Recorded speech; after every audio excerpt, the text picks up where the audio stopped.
कारण खऱ्या अर्थाने त्यांनी ग्रामीण भागातील शेतीमध्ये पाणी मुरावं यासाठी त्यांनी खूप प्रचंड मोठं काम आपल्या या तालुक्यात जिल्ह्यात केलेलं आहे.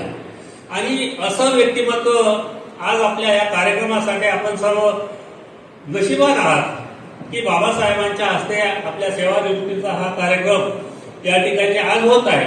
आणि बाबासाहेब मी खरंच नशिबान भाग्यवान समजतो की आज तुम्ही आमच्यासाठी वेळ दिला.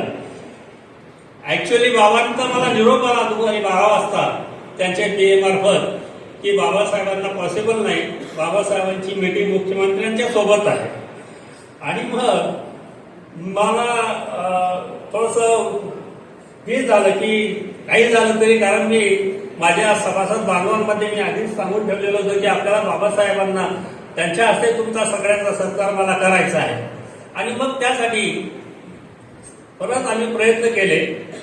भगवान आपणही मी सांगितलं, भगवान आपणही प्रयत्न केले. मी स्वतः बाबासाहेबांना फोन केला, विनंती केली आणि फक्त आपल्या ह्या आजच्या कार्यक्रमासाठी ते संध्याकाळी निघाले आणि रात्री या ठिकाणी या कार्यक्रमाला पोहोचले. म्हणून बाबासाहेब आपल्याला मी धन्यवाद, आभार. त्या सहकार नाही होता.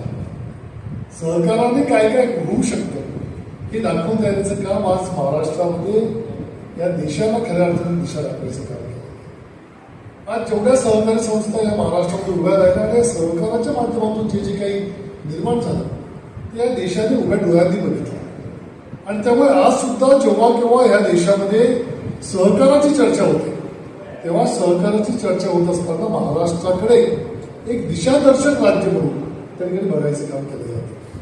आणि मग ही जेव्हा सहकार चळवळ निर्माण झाली, मला आठवतं की ज्या सहकार चळवळीला अगदी तळागाळाच्या लोकांनी त्या ठिकाणी उचलून घेतलं आणि सहकाराच्या माध्यमातून विविध उद्योगधंदे, विविध संस्था त्यातून उभ्या राहिल्या आणि अनेक लोक एकत्र येऊन त्यांनी एक संस्था निर्माण करावी आणि ती संस्था पुढे घेऊन जावी आणि त्या संस्थेच्या माध्यमातून त्या समाजामध्ये चांगलं काम करून दाखवावं, चांगले रोजगार निर्माण करावे, सभासदांना त्या ठिकाणी योगदान द्यावं, काहीतरी चांगली मदत करावी, हा जो विचार त्या ठिकाणी पुढे आला त्यावेळी मला असं वाटतं की अनेक लोकांनी त्या ठिकाणी स्वतःचं योगदान दिलं आणि काही लोकांनी त्या ठिकाणी स्वतःला त्या ठिकाणी त्या विश्वामध्ये गाडून घेतलं आणि तेव्हा खऱ्या अर्थाने या सर्व संस्था उभ्या राहिल्या आणि या सर्व संस्था चांगल्या पद्धतीने केल्या.